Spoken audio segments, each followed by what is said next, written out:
واتقوا الله حق تقاته ولا تموتن إلا وأنتم مسلمون يا أيها الناس اتقوا ربكم الذي خلقكم من نفس واحدة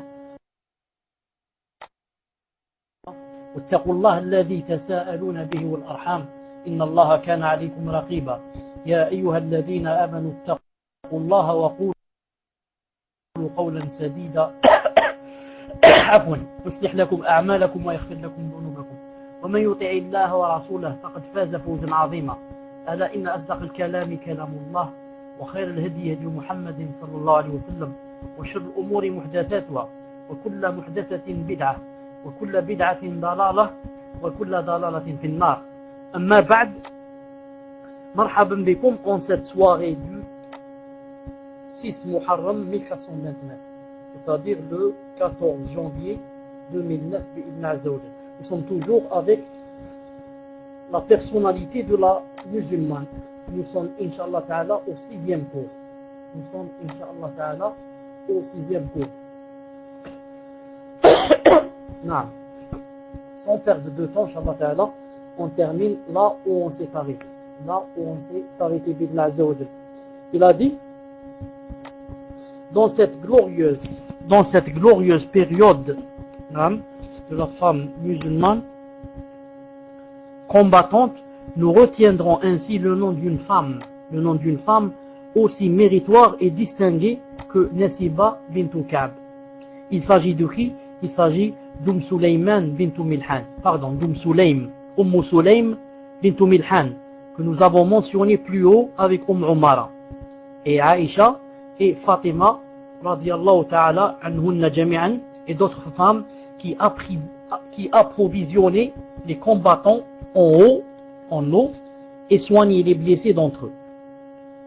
À présent, nous allons la voir dans un autre épisode aussi honorable que le premier, quand le messager d'Allah sallallahu alayhi wa sallam s'apprêta à quitter Médine pour la conquête de la Mecque.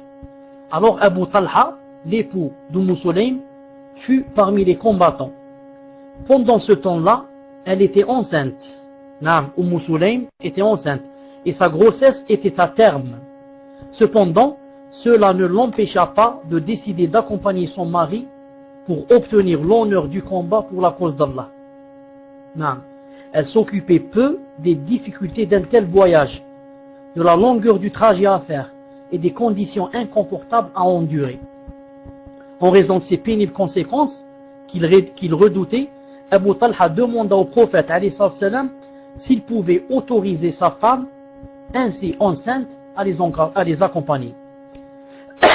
Mais le prophète lui accorda son autorisation et elle en fut réjouie.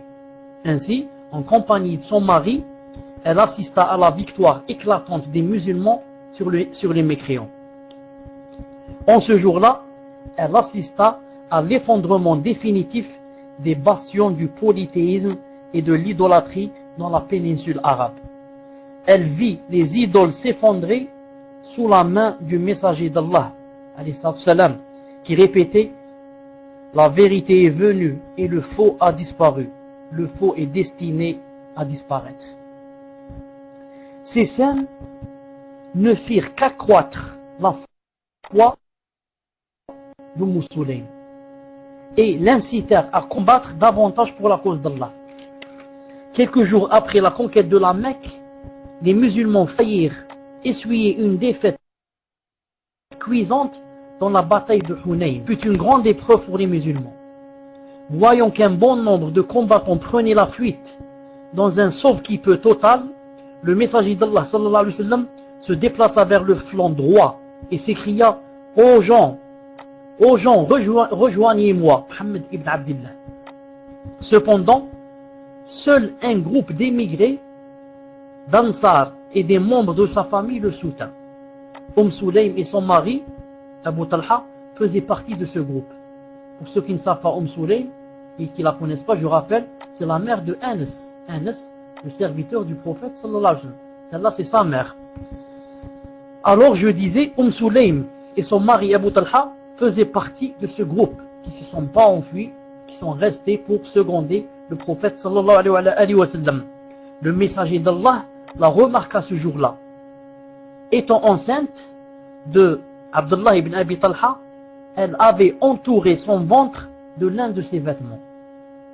Elle était sur le chameau de son mari, et pour éviter qu'il ne la renverse, elle penchait la tête et s'accrochait fermement à l'anneau de poils fixé au nez de l'animal et servant de bride, afin de le maîtriser et de l'empêcher de suivre les chameaux qui se sont enfuis.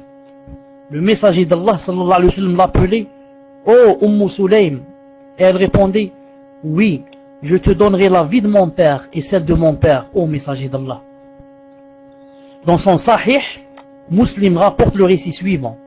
Le jour de la bataille de Hunayn, Sulaym prit un poignard avec elle. L'ayant remarqué, son mari Abu Talha dit au prophète sallallahu alayhi wa sallam, ô messager d'Allah, Sulaym a un poignard sur elle. Pourquoi ce poignard, lui demanda le messager d'Allah. Elle répondit, je l'ai pris pour éventrer quiconque parmi les polythéistes s'approchera de moi. C'est un hadith sahih. À ce moment-là, le messager d'Allah sallallahu alayhi wa sallam se mit à rire. Ensuite, quand la bataille prit fin, elle lui dit, ô messager d'Allah, tu les épargnés, car ils t'ont abandonné. Mais le messager d'Allah sallallahu alayhi wa sallam lui répondit, ô Sulaym, Allah nous a suffi vis-à-vis d'eux, et de la meilleure façon. Sulaym a fait preuve de constance et de détermination en compagnie du messager d'Allah, dans les moments les plus difficiles et les plus pénibles. Ainsi, quand la bataille a atteint son paroxysme et que même les héros parmi les combattants ont été secoués, elle n'a pu supporter de les voir abandonner le messager d'Allah et lui a demandé de les tuer pour ce qu'elle considérait comme acte de trahison. Il n'est donc pas surprenant que le messager d'Allah sallallahu alayhi wa sallam lui annonce l'accès au paradis. Bukhari et Muslim rapportent, d'après Jabir ibn Abdillah radiyallahu ta'ala anhu, que le prophète sallallahu alayhi wa sallam a dit, qu'est-ce qu'il a dit? Il a dit, je me suis vu entrer au paradis et là j'ai rencontré Ar-Rumaysa, la femme d'Abu Talha. Hadith sahih. Regardez, Sharh al-Baghawi, Sharh al-Sunnah, al-Baghawi, volume 17, page 86. Naam. Qu'est-ce qu'il a dit? J'ai rencontré Ar-Rumaysa. Ar-Rumaysa. Ar-Rumaysa, c'est qui? C'est Sulaym, la mère de Anas radiyallahu ta'ala anha. C'est le diminutif de Ramsa, qui signifie en français la chassieuse. Sulaym a été surnommée Rumaysa parce qu'elle avait la chassie aux yeux. Si quelqu'un sait ce que c'est la chassie, qu'il nous le dise. Elle avait la chassie aux yeux. C-H-A-2-S-I-E.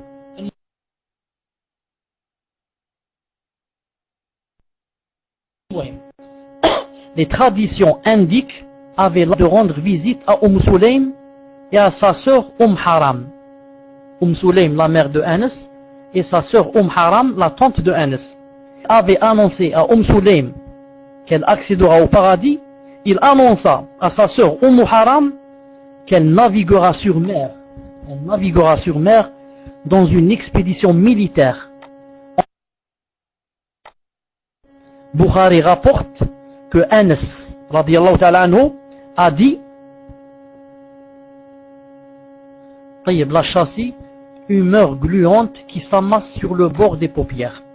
Donc elle avait une sorte de maladie dans les yeux. Non. Donc Bukhari rapporte qu'Anas radiyallahu ta'ala anhu a dit, le messager d'Allah sallallahu alayhi wa sallam se rendit chez Haram, c'est-à-dire chez ma tante, et s'y endormit. Puis il se réveilla sallallahu alayhi wa sallam en riant. Il se réveilla et se mit à rire. Pourquoi ris-tu, ô messager d'Allah? Lui demanda Haram. Ce sont, dit-il, des gens de ma nation. C'est-à-dire, j'ai vu dans le songe, c'est pour ça que je ris. J'ai vu des gens de ma nation qui navigueront sur la mer verte pour la cause d'Allah et qui sont semblables à des rois assis sur leur trône. Elle lui dit alors, ô messager d'Allah, invoque Allah pour qu'il fasse que je sois de leur nombre. Ô Allah, dit-il alors, fais qu'elle soit de leur nombre. Ensuite, il s'endormit de nouveau et se réveilla en riant. Elle lui posa la même question et il lui donna la même réponse.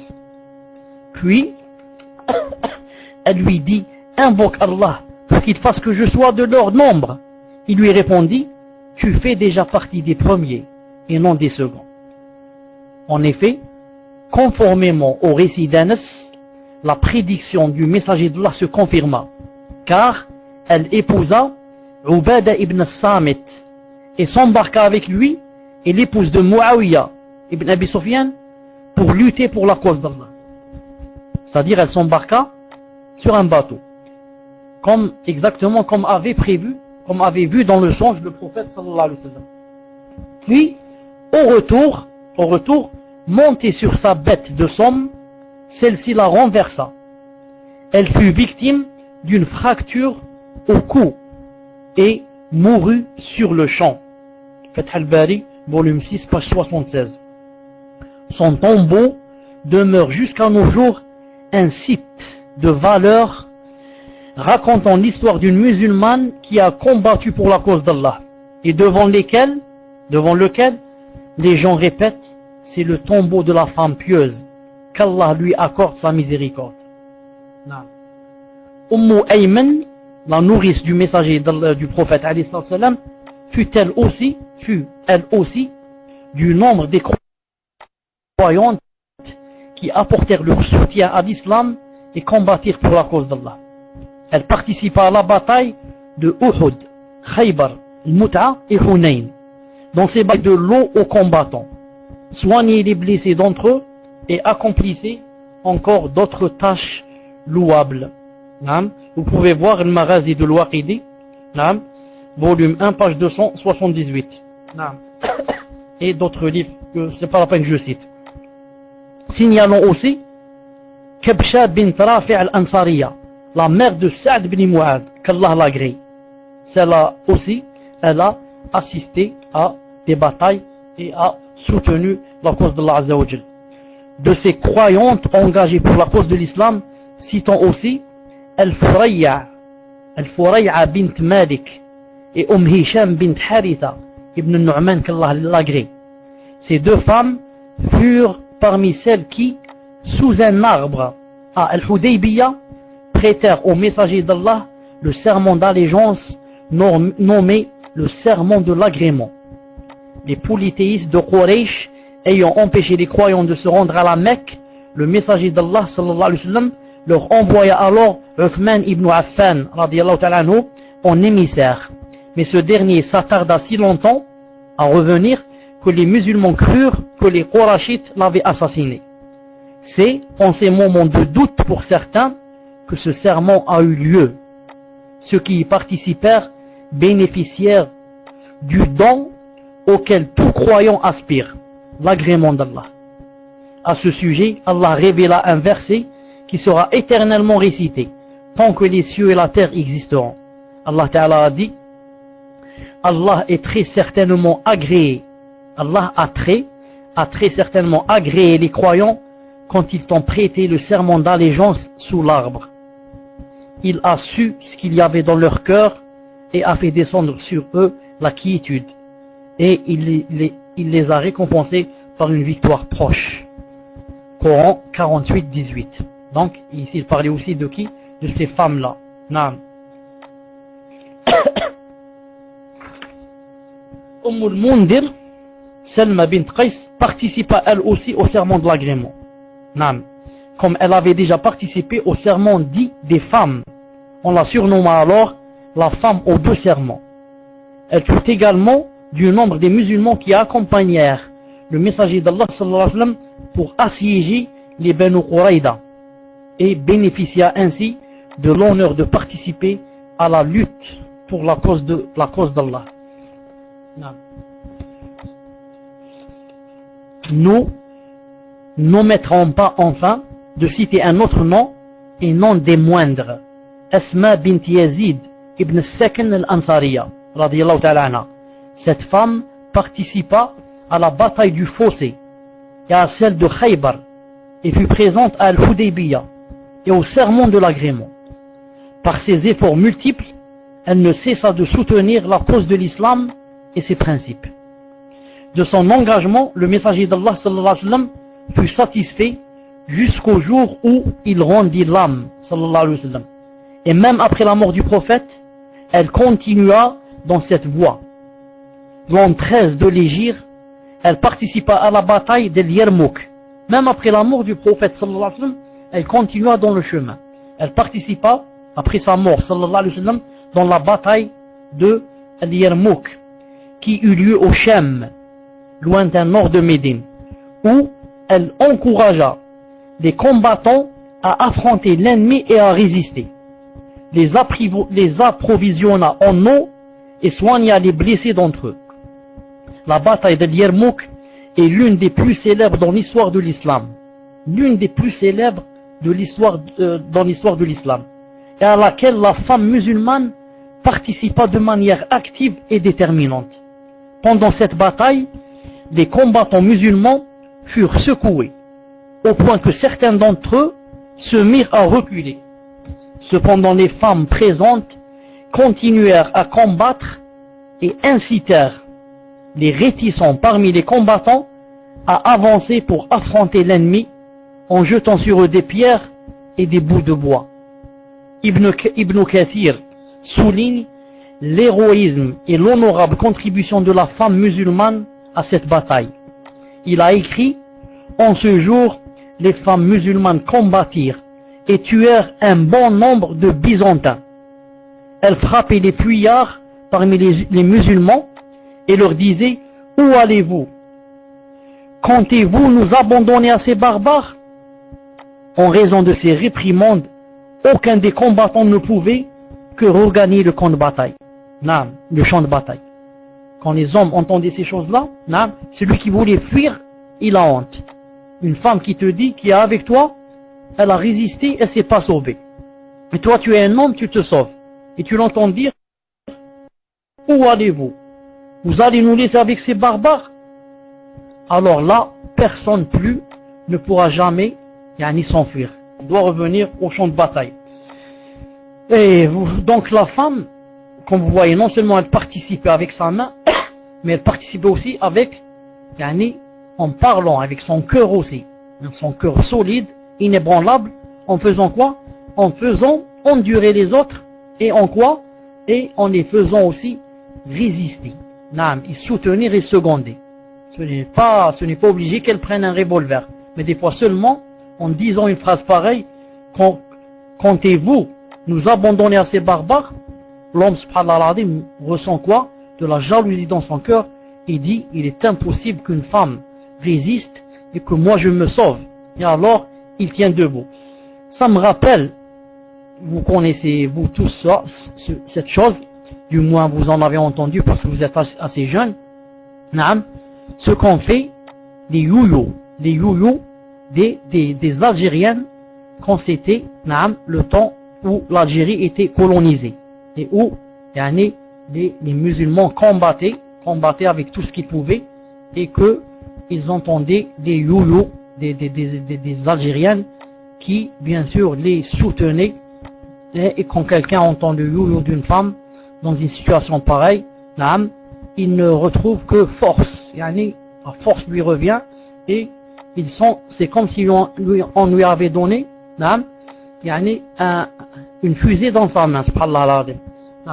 Cet excellent comportement de la part des musulmanes a eu un impact déterminant sur la résistance des combattants jusqu'à la victoire finale sur les Byzantins. Maintenant reste à dire, est-ce que le youyou est permis ou n'est pas permis? Ça c'est autre chose. Mais je veux dire seulement que il a eu un grand rôle dans la bataille en Algérie.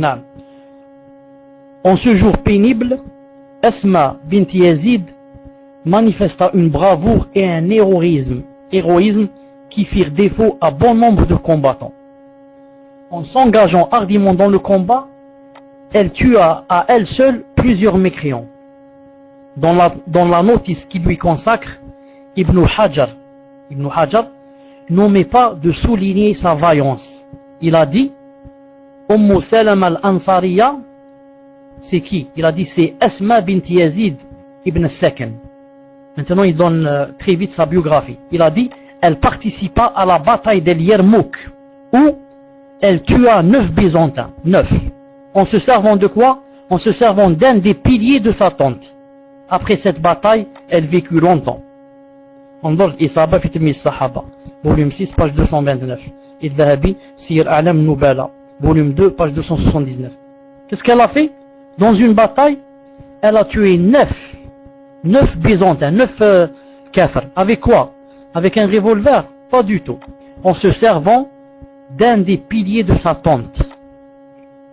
Il semble que notre héroïne s'était installée au Sham, lointain nord de Médine, avec d'autres compagnons du prophète, d'où sa participation à la bataille de Yarmouk. Elle vécut dans cette province jusqu'au règne de Yazid ibn Muawiyah, radiyallahu ta'ala anhuma. Elle mourut à Damas, où elle fut enterrée. Son tombeau est à El-Bab Saghir, demeure jusqu'à nos jours un éminent témoignage de la participation de la femme musulmane à la lutte pour la cause d'Allah. Certes, les épisodes que nous avons cités représentent quelques-unes des plus belles pages de l'histoire de la femme musulmane. Des pages qui reflètent sa foi, sa sincérité et sa profonde conscience de la mission de la femme dans la vie, ainsi que ses devoirs envers son Seigneur et sa religion. Ce ne sont pourtant que des échantillons recueillis d'un registre colossal qui a conservé l'histoire de ses nobles vertus, ses sacrifices rarissimes, ses admirables comportements, ses volontés inébranlables, ses talents sans pareil et cette foi profonde. Il n'y a donc aucun doute que la musulmane contemporaine trouvera dans ses biographies de femmes méritoires des modèles purs et vivants qu'elle tâchera de suivre pour développer positivement sa personnalité. 25e, vous écrivez Inch'Allah, 25e, elle est fière de sa personnalité et de sa religion. 25e, elle est fière de sa personnalité et de sa religion. Écrivez Inch'Allah, j'attends.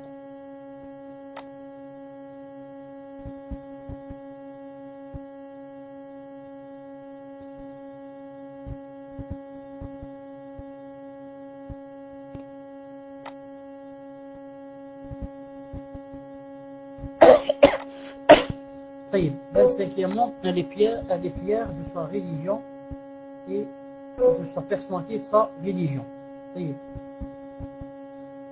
Ibn Qayyim, Muslim, tu n'as pas écrit. Écrit, elle est fière de sa personnalité et de sa religion. 25e mot.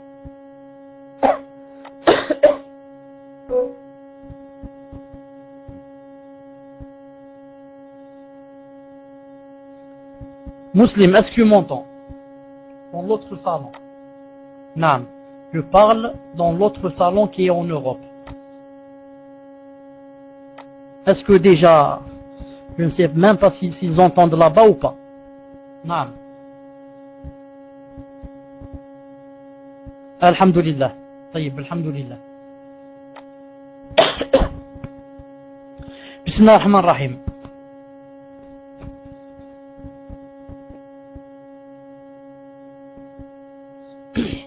Il n'y a rien d'étonnant à ce que la femme musulmane soit fière de sa personnalité,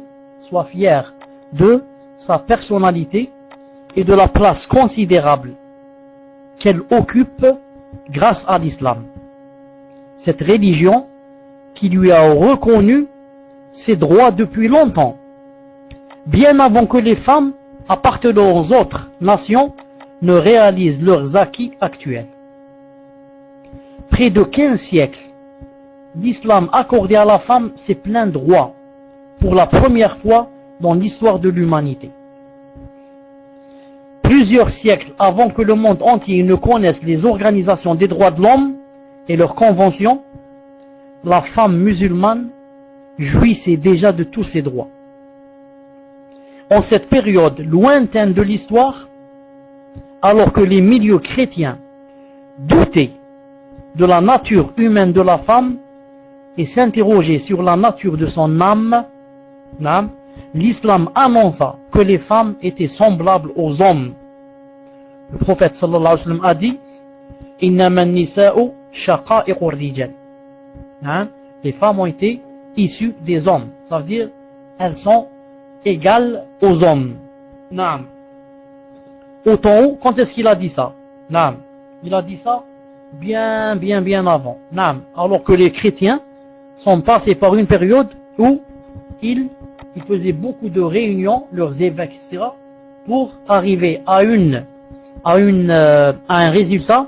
Est-ce que la femme a une âme comme nous ou pas? Ici, elle a une âme. C'est une âme d'humains ou bien d'animaux. Vous allez voir, ça va venir, Inch'Allah Ta'ala. Et le Coran avait déjà proclamé, leur Seigneur les a alors exaucés, disant, en vérité, je ne laisse perdre l'œuvre d'aucun être agissant parmi vous, homme ou femme. Écoutez bien, homme ou femme, les uns étant issus des autres. Les uns étant issus des autres. Coran 3, page 195. Tout comme il a reçu le serment d'allégeance de la part des hommes, le messager d'Allah sallallahu alayhi wa sallam a reçu aussi de la part des femmes. Il a reçu aussi le message d'allégeance, c'est pas le message, le serment d'allégeance, il l'a reçu aussi de la part des femmes qui lui déclarèrent leur engagement absolu. Le serment d'allégeance de la part des femmes avait eu lieu séparément des hommes. C'est pas en même temps. Les hommes ont fait le serment d'allégeance au prophète sallallahu alayhi wa sallam, et ensuite les femmes sont venues seules, indépendamment. Ce qui confirme quoi? Ce qui confirme l'indépendance de la personnalité de la femme musulmane et son aptitude à assumer la responsabilité relative aux conséquences d'un serment de fidélité à Allah et à son messager. Cette pratique a eu lieu des siècles, avant que le monde contemporain ne reconnaisse à la femme son droit d'exprimer son opinion et de prendre part au suffrage universel. Bien avant que on ait donné à la femme le droit de participer au vote.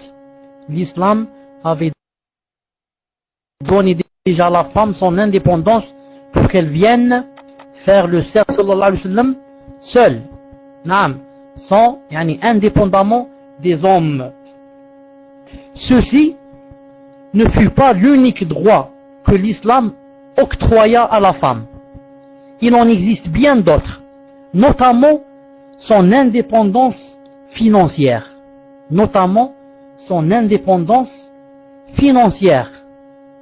Son exonération des dépenses familiales. C'est pas la femme qui dépense, c'est l'homme qui doit dépenser. Même lorsqu'elle est riche. Vous voyez?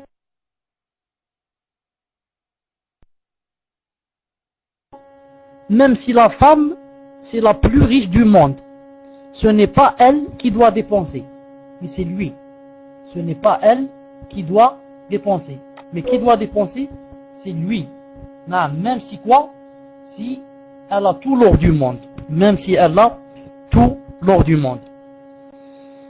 C'est pour ça que, maintenant, s'il ne peut pas lui dépenser, s'il ne peut pas, qu'est-ce qu'elle fait? Est-ce qu'on l'oblige à ce qu'elle dépense de son argent? On ne l'oblige pas. Elle lui dit, c'est toi qui dois dépenser, ce n'est pas moi. C'est toi qui m'as épousé. Donc, certains ulama disent maintenant, s'il ne peut plus dépenser, qu'est-ce qu'elle va faire? Certains disent, elle demande le divorce, se basant sur la phrase qui dit, anfiq ou talliq. Anfiq ou talliq. Dépense ou divorce. Dépense ou divorce. Et il y a un deuxième avis, comme l'avis de Cheikh Al-Albani, qui dit que la femme, si son mari ne peut plus dépenser sur elle, n'a plus les moyens, elle ne demande pas le divorce. Elle patiente. C'est l'avis de Cheikh Al-Albani. C'est-à-dire, c'est le contraire du premier avis. Il dit, elle doit patienter, elle ne demande pas le divorce. Il y a le troisième avis qui me plaît, qui est bien. Il est au milieu. C'est l'avis de Cheikh Ibn Uthaymin, Allah yarhamou. Il dit, on va voir, est-ce que avant de se marier avec lui, elle savait qu'il était pauvre et nécessiteux, etc. Et que c'est le genre qui ne peut pas subvenir aux besoins. Il a dit, si elle savait cela et elle s'est mariée avec lui, elle n'a jamais le droit de lui dire divorce-moi. À cause de quoi? À cause que tu ne peux pas dépenser. Pourquoi? Parce qu'elle est rentrée dans cette chose et elle a fait ce qu'on appelle clairvoyance. Non, personne ne l'a trompé. Il n'a pas dit je suis riche, elle l'a trouvé pauvre. Mais elle savait qu'on connaissait ses moyens et elle a accepté le mariage. Donc dans ce cas, elle ne peut jamais lui dire divorce-moi à cause des dépenses. Il a dit mais si elle ne savait pas cela et elle s'est mariée avec lui, ensuite ça s'est avéré que il ne peut pas. Il n'a pas les moyens ni comment acheter le pain, ni comment acheter le lait, ni d'acheter les médicaments, ni rien. Il a dit, on va voir, est-ce que elle, par exemple, elle a les moyens de travailler un travail qui n'est pas interdit. Elle lui demande alors, puisque tu ne peux pas subvenir, alors je travaille, bien sûr, comme j'ai dit, un travail qui n'est pas interdit. Il a dit, s'il lui accepte, il n'y a pas de problème. S'il n'accepte pas son mari, il a dit, alors dans ce cas, elle est obligée de demander le divorce. Wallahu subhanahu wa ta'ala a'lam. Donc, la femme, même en étant très riche, l'islam ne lui demande pas que l'homme, au niveau de la dignité humaine, de l'éducation et des obligations légales, d'ordre général, etc. Les droits que l'islam a octroyés à la femme sont nombreux et multiples. Et nous ne pouvons, par conséquent, les exposer ici dans leur totalité. C'est impossible. La considération ainsi que les droits et les prérogatives acquis par la femme musulmane ont atteint un stade qui suscita l'admiration des femmes occidentales. À ce sujet, il convient de citer les propos d'une femme américaine lors d'une conférence sur les droits de la femme en islam, donnée aux États-Unis par le grand érudit syrien Behjet al-Baytar. Étonné des droits et des attributions acquis par la femme musulmane depuis près de 15 siècles, cette américaine qui assistait et entendait à assister à cette conférence se leva et interrogea le conférencier. Ce que vous avancez sur la femme musulmane et ses droits est une réalité ou est-ce de la pure propagande? Parce que, elle a dit, si c'est vraiment une réalité, emmenez-moi vivre chez vous pour un certain temps, puis tuez-moi. C'est vraiment ce que vous dites. L'islam a donné des droits à la femme musulmane au point que vous dites là, et que ce n'est pas de la propagande, alors emmenez-moi vivre chez vous un certain temps, même si vous devez me tuer. Car c'est sûrement un paradis. Ça, c'est sûrement le paradis. Non. Nous nous contenterons de cette anecdote, car les propos indiquant l'admiration des femmes occidentales pour le statut de la femme musulmane sont multiples et bien connus.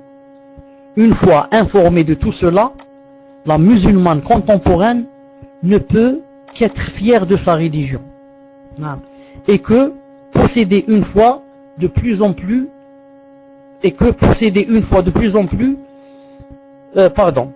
une fois informée de tout cela, la musulmane contemporaine ne peut qu'être fière de sa religion et que posséder une foi de plus en plus profonde en la grandeur, la perfection et l'universalité des lois divines qui visent le bonheur de l'être humain, qu'il soit homme ou femme. Il suffit qu'elle sache qu'au XXe siècle, en 1900 et quelques, au XXe siècle, aucun système n'a pu égaler ou concrétiser les réformes que l'islam a réalisées presque d'un seul coup, au profit de la condition de la femme. Subhanallah al-Azim. J'attire l'attention ici aux frères et aux sœurs qui ont des amis, etc., qui veulent rentrer dans la salle mais ne peuvent pas, parce qu'il n'y a pas plus de 200, de leur dire que le cours se passe en Europe, qu'ils peuvent assister à ce cours en Europe, section Europe, et qu'il n'y a que 42 personnes. Il n'y a que 42 personnes dans la salle d'Europe. Naam. Dites aux gens, Massakin, qui veulent entendre et qui ne savent pas qu'il y a une salle vide. Naam. Il suffit qu'elle sache que lorsque la Révolution française annonça la déclaration des droits de l'homme vers la fin du XVIIe siècle, vers 1600 et quelques, elle l'intitula. Comment fut intitulée donc ces déclarations des droits de l'homme? Comment qu'elle fut intitulée? Elle l'intitula les droits de l'homme et du citoyen. Les droits de l'homme et du citoyen. Oublions ainsi la femme. Ils l'ont appelé les droits de l'homme et du citoyen. Oublions la femme. En effet, le premier article de cette charte stipule quoi? Les hommes naissent et demeurent libres et égaux en droit. Les hommes naissent et demeurent libres et égaux en droit. Les distinctions sociales ne peuvent être fondées que sur l'utilité commune. Ensuite, qu'est-ce qu'il y a eu? Ensuite, il y eut plusieurs tentatives pour ajouter le mot femme à ce premier article. Il y eut plusieurs tentatives. Pourquoi? Pour ajouter le mot femme. Car ils ont dit les droits de l'homme et du citoyen. Alors ils firent plusieurs tentatives pour changer la phrase et la faire devenir les droits de l'homme et de la femme, et non pas les droits de l'homme. Non. Il y eut plusieurs tentatives pour ajouter le mot femme à ce premier article, mais en vain. Non.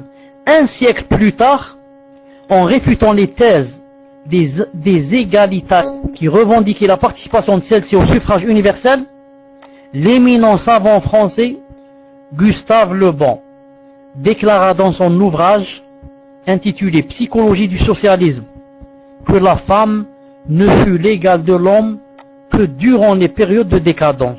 Allah, vous avez entendu ce qu'il a dit? La femme ne fut l'égale de l'homme que durant les périodes de décadence. Il ne faut pas qu'elle soit l'égale de l'homme dans une société moderne et comme ça.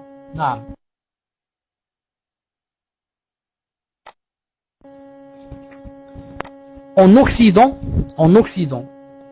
le statut de la femme demeura l'otage de cet esprit durant des siècles.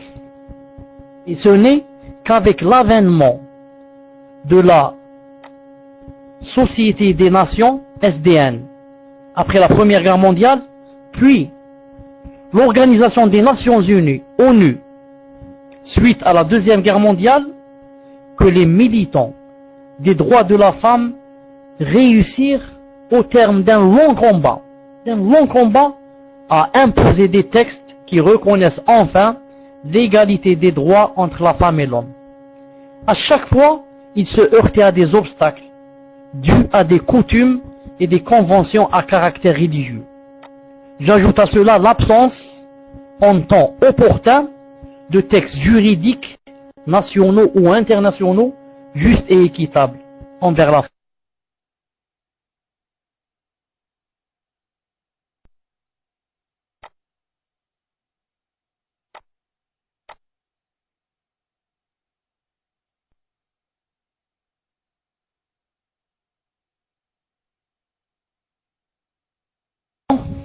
En Occident, le statut de la femme demeura l'otage de cet esprit des siècles durant. Et ce n'est qu'avec l'avènement de la Société des Nations, SDN, après la Première Guerre mondiale, puis de l'Organisation des Nations Unies, ONU, suite à la Deuxième Guerre mondiale, que les militants des droits de la femme réussirent, au terme d'un long combat, à imposer des textes qui reconnaissent enfin l'égalité des droits entre la femme et l'homme. Car à chaque fois, ils se heurtaient à des obstacles dus à des coutumes et des conventions à caractère religieux. De son côté, l'islam, et depuis près de 15 siècles, les textes du Coran et de la Sunna affirment explicitement l'égalité entre l'homme et la femme en ce qui concerne la responsabilité et la sanction, la récompense et le châtiment, l'accomplissement du culte, la dignité humaine, ainsi que la totalité des droits de l'homme, sans distinction aucune.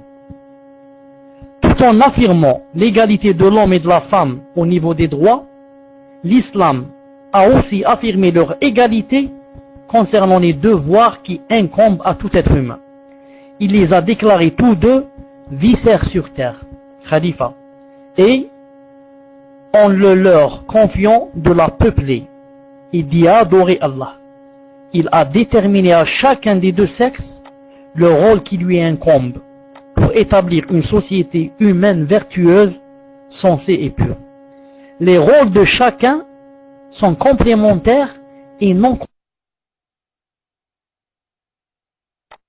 contradictoires. Les rôles sont quoi? Sont complémentaires. Ils ne sont pas contradictoires. Ils sont contradictoires dans les sociétés où on fait l'opposé. C'est-à-dire, on veut faire de la femme un homme et on veut faire de l'homme la femme. Alors là, tout se mélange et tout se contredit et plus rien ne peut marcher comme cela doit. C'est pour ça que si maintenant on force la femme à sortir travailler, surtout maintenant si on va lui donner un travail qui ne marche pas avec sa féminité, il va faire maçon, mécanicien, policier comme ça, cela va à l'encontre de la nature et de la fitra. Si vous voulez donc faire comme ça, alors on obligera l'homme à rester à la maison. L'homme restera donc à la maison et c'est la femme qui sort et qui doit dépenser et faire ce qu'elle doit faire, et l'homme il est à la maison avec quoi? Avec le ménage, et on lui dira aussi qu'il faut allaiter le bébé. On lui laisse le bébé, on lui dit allaite-le avec ta poitrine. Fais comme tu veux, je ne sais pas comment tu dois faire, tu dois l'allaiter. L'homme est sorti, toi tu es devenu la femme ici. L'homme et la femme ont, comme j'ai dit, un rôle qui convient à chacun d'après quoi sa nature. On ne peut pas faire le contraire. On ne peut pas faire le contraire, ça ne peut pas marcher. C'est contre nature, c'est contre nature. Donc l'homme et la femme doivent obligatoirement assumer leur rôle, chacun selon ses aptitudes et sa nature, comme je viens de dire, pour développer de mieux en mieux la condition de l'individu, de la famille et de la société. C'est ainsi que l'entraide et la solidarité entre les deux se réalisent sans interdiction aucune à l'un ou à l'autre d'accomplir une œuvre compatible avec sa vocation. Seul l'intérêt commun et la responsabilité, basée sur la notion de récompense dans les deux mondes, doivent définir la fonction de l'homme et de la femme. Allah Ta'ala dit dans le Coran, Sourate 16, verset 97, il a dit, quiconque, mâle ou femelle, il a bien cité, mâle ou femelle, fait une bonne œuvre tout en étant croyant, nous lui ferons mener une bonne vie,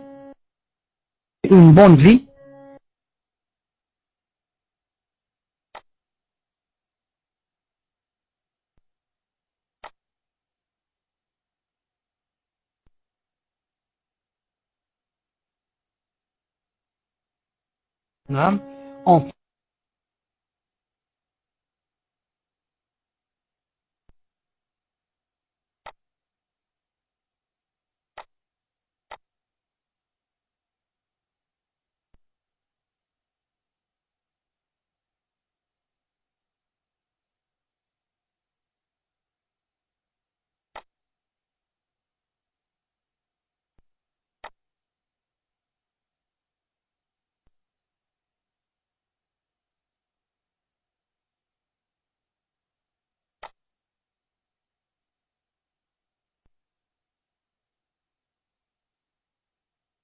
une bonne vie, qu'est-ce qu'il doit faire? Il doit faire une bonne œuvre tout en étant croyant. Il doit faire une bonne œuvre tout en étant croyant. Donc, celui qui cherche ici, celui qui cherche là, ce qu'on appelle le bonheur, c'est quoi? Ce n'est pas l'argent, ce n'est pas la beauté, ce n'est pas les milliards. C'est quoi? C'est tu dois obéir à Allah subhanahu wa ta'ala étant croyant et tu fais de bonnes œuvres. Allah ta'ala t'a promis qu'il te fera quoi?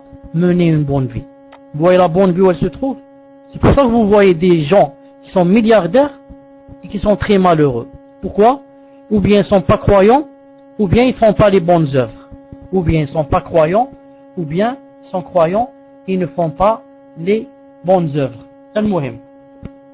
Le prophète alayhi salam souligne dans un hadith que nous avons cité plus haut que l'homme et la femme sont chacun pour sa part responsables et qu'ils sont tenus à assumer cette responsabilité.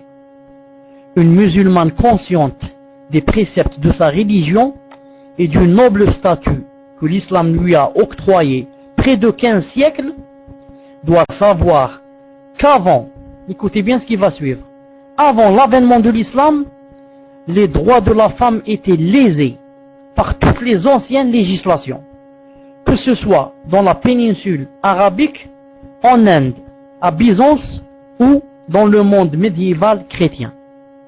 Partout dans le monde ancien, la condition de la femme était des plus déplorables. Cet état de choses ne doit donc qu'accroître sa fierté de sa religion, de sa personnalité et du prestigieux statut qu'elle a atteint. Le leader indien, Nehru, on dit en arabe Nehru, résume parfaitement le statut de la femme dans les législations antiques. Naam.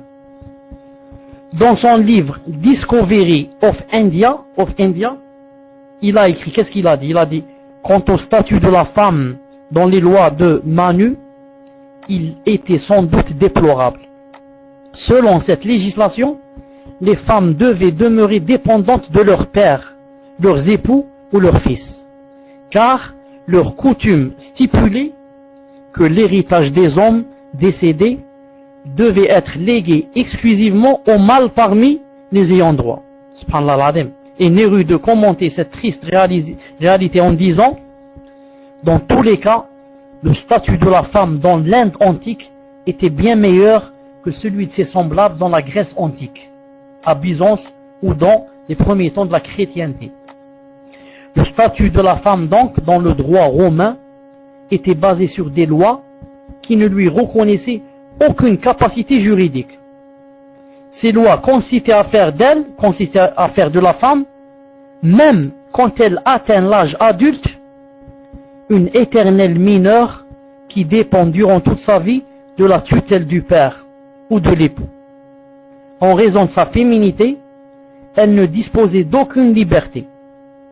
D'ailleurs, elle faisait partie du legs, elle faisait partie de l'héritage, et n'avait le droit à aucune part d'héritage.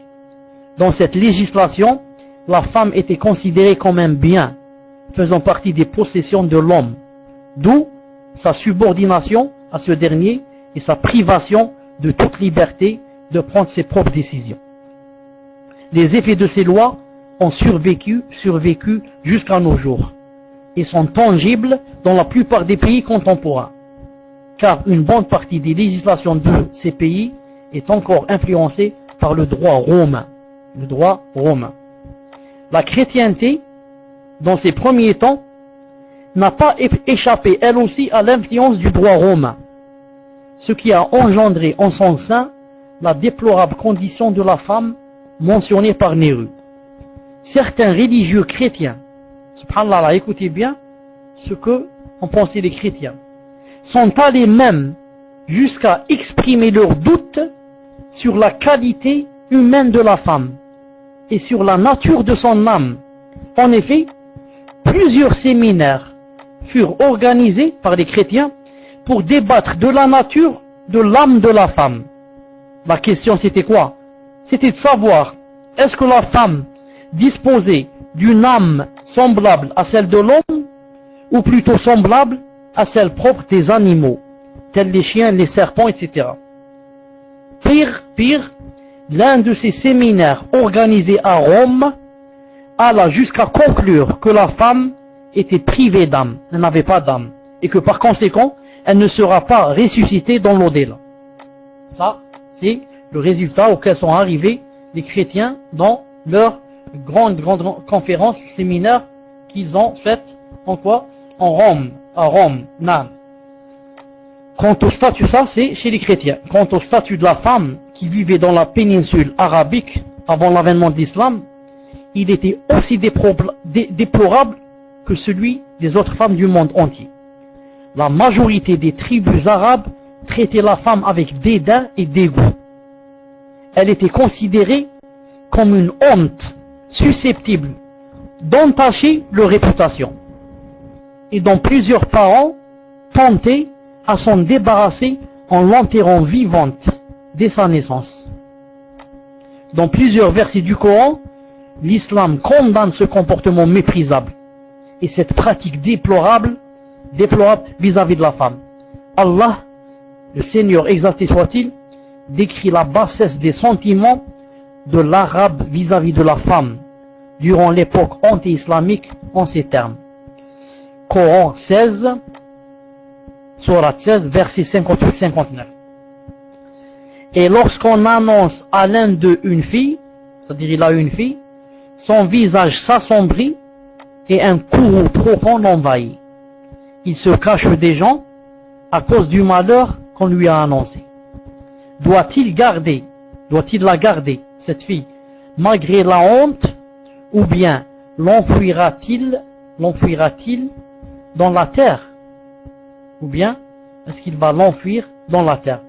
Combien est mauvais leur jugement? Combien est mauvais leur jugement? Dans un autre passage, le Seigneur exalté soit-il,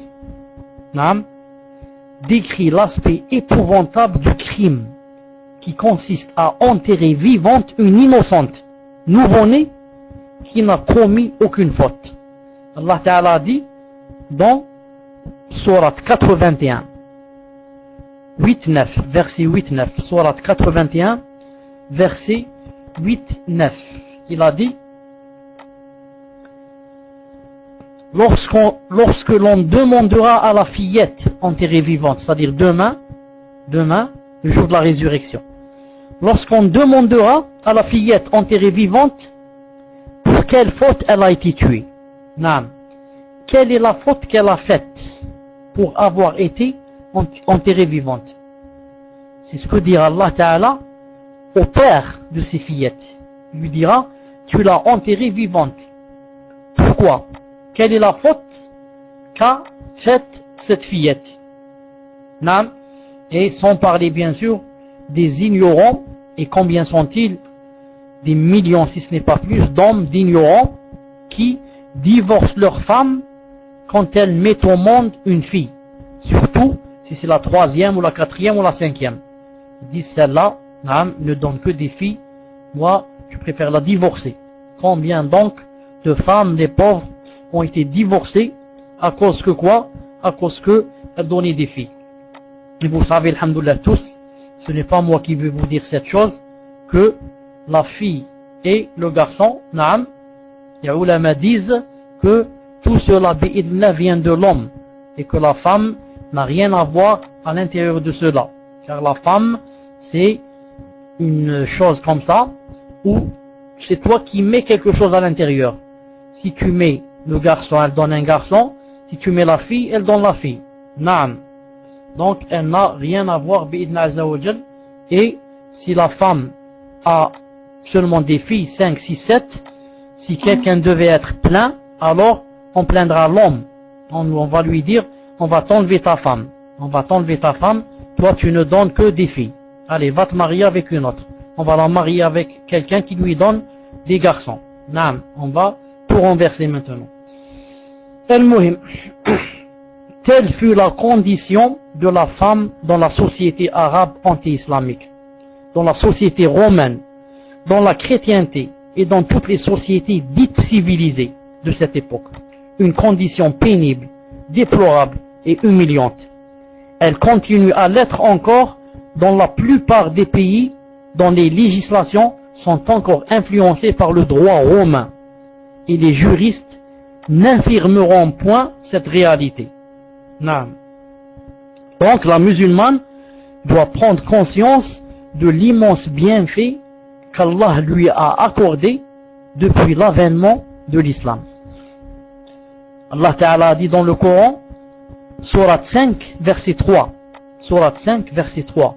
Il a dit, aujourd'hui, j'ai parachevé pour vous votre religion et j'ai accompli sur vous mon bienfait.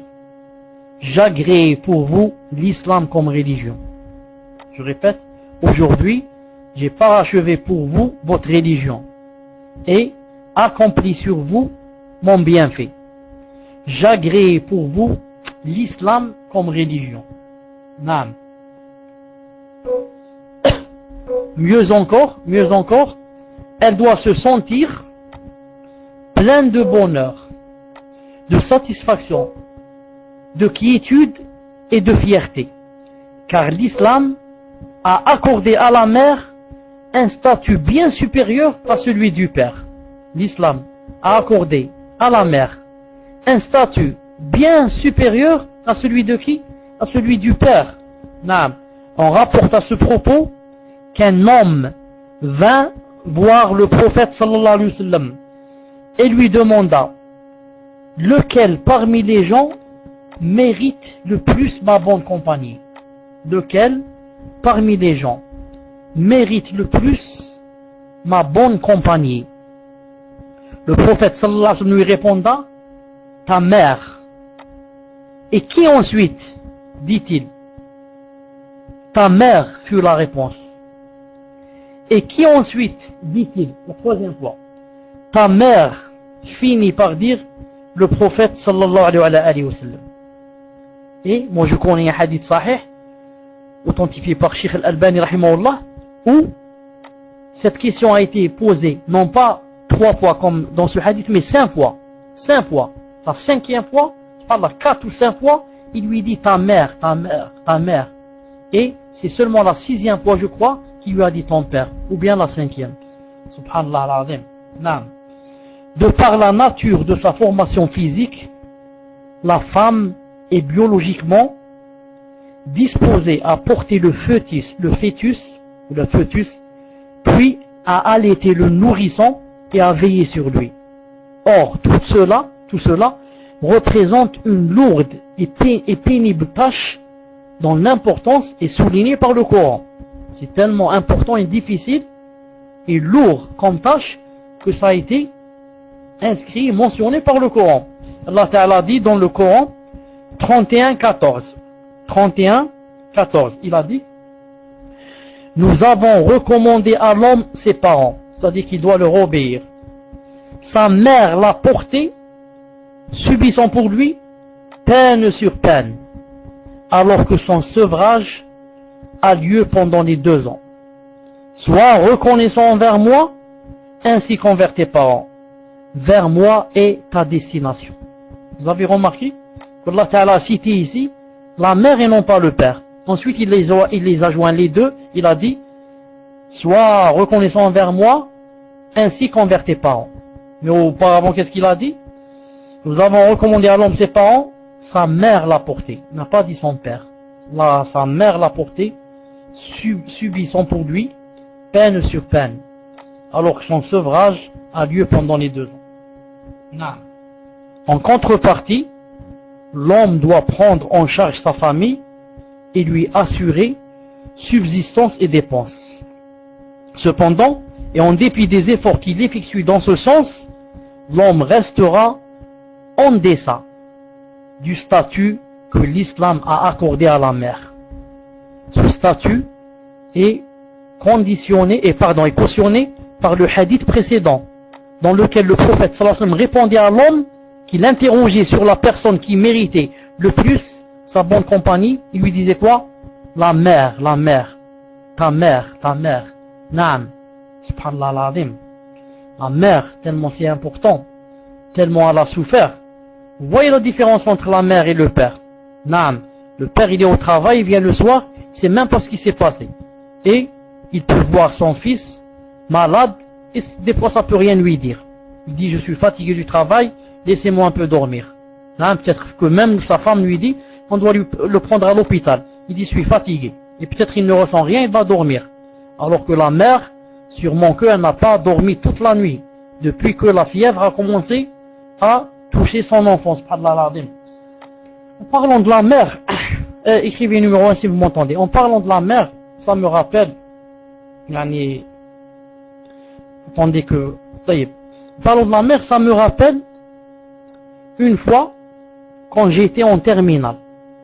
C'est-à-dire, j'avais peut-être 19-20 ans, donc on va revenir 35 ans en arrière. Il y a 35 ans, quand j'étais en terminale. Donc pour préparer le bac, on était en terminale littéraire, on avait des livres, je ne sais pas si on les avait achetés ou bien on les avait prêtés, des livres qui s'appellent Préparation du bac. Préparation du bac. Qu'est-ce qu'il y a à l'intérieur? Il y a des sujets, et les sujets sont, il y a les réponses aussi. Il y a des questions, par exemple, et les réponses. Par exemple, préparation au bac mathématiques. Tu achètes un livre de mathématiques plein de quoi? Plein de problèmes, etc. Et tu as la réponse aussi, la solution. Et ces questions, bien sûr, ont été posées au bac des années précédentes. Alors moi, comme j'étais en littéraire, j'ai acheté ou prêté un livre qui s'appelle quoi? Préparation du bac, dissertation. Hein? Dissertation. Comment écrire une dissertation, travailler la dissertation, la rédaction, comment choisir les mots, etc. Bref. Je me rappelle que ça existe toujours. Anabac et prépa-bac. Voilà, ça existe toujours. Alhamdulillah.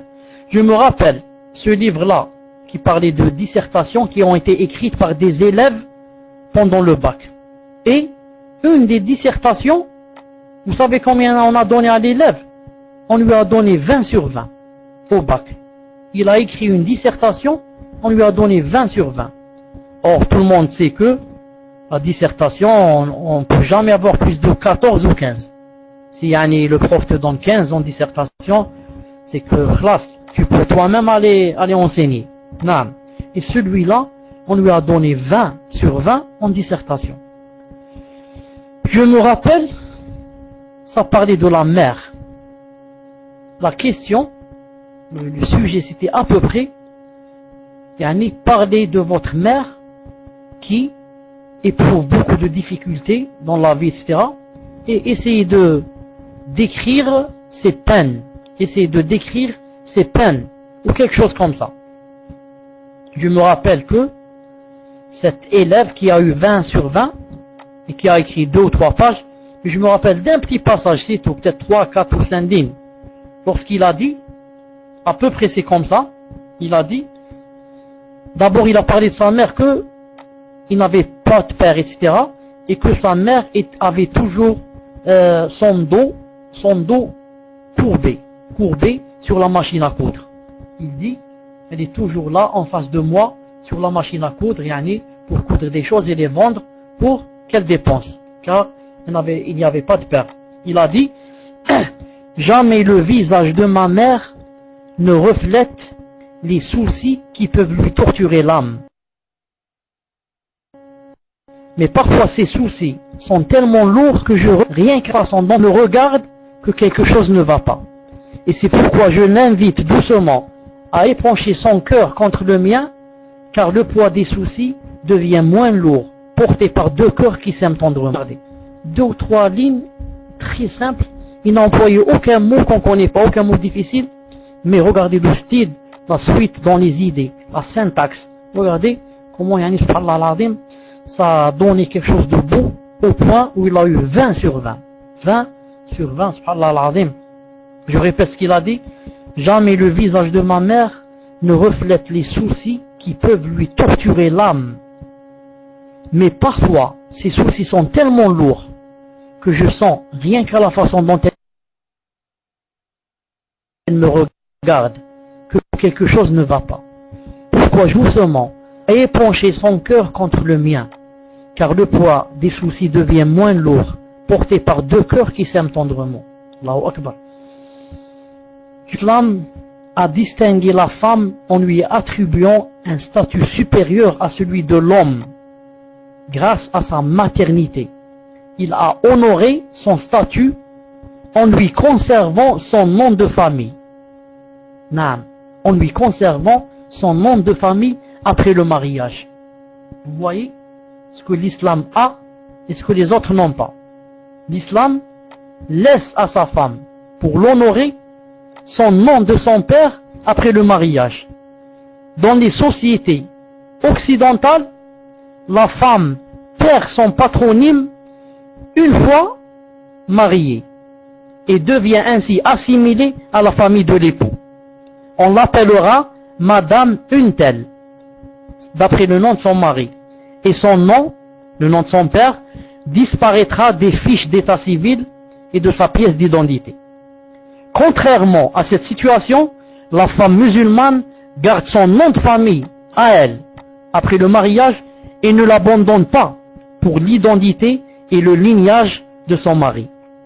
Grâce à cette mesure, l'islam a préservé à la femme l'indépendance de sa personnalité après le mariage. Certes, il lui a, à travers plusieurs textes, recommandé obéissance, estime et bienveillance envers son époux, mais sans pour autant la dénuer de sa propre personnalité ou de la dissoudre dans celle de son mari. La femme reste toujours avec son nom de son père. Elle ne fond pas. Elle ne se dissout pas comme le sucre qui se dissout dans l'eau. Non, elle ne se dissout pas dans celle de son mari. Elle reste toujours avec le nom de son père.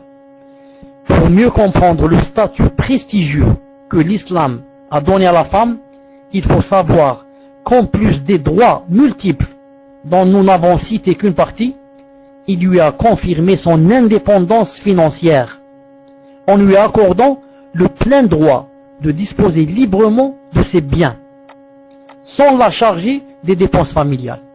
Quand quelqu'un, je l'ai dit tout à l'heure, se marie avec une femme et elle ramène avec elle 5 kilos d'or et elle a dans la banque elle a un compte de 1 million d'euros. Ce n'est pas elle qui dépense pour acheter un pain ou un yaourt. Non, elle est libre. Si elle veut le faire bénévolement, elle aura des récompenses.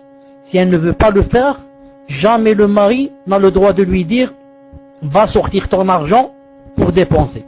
Non, c'est là une mesure qui indique clairement que l'islam aspire en premier lieu à rendre la femme indépendante, libre, respectable, éveillée et capable d'accomplir pleinement sa mission dans ce bas monde. أقول ما تسمعون واستغفر الله لي ولكم إن أصبت فمن الله عز وجل وإن خطأت فمن نفسي سبحانك اللهم وبحمدك أشهد أن لا إله إلا أنت أستغفرك وأتوب إليك. On se rencontre Inch'Allah Ta'ala dans 5 minutes pour les questions-réponses. تفضل Coran.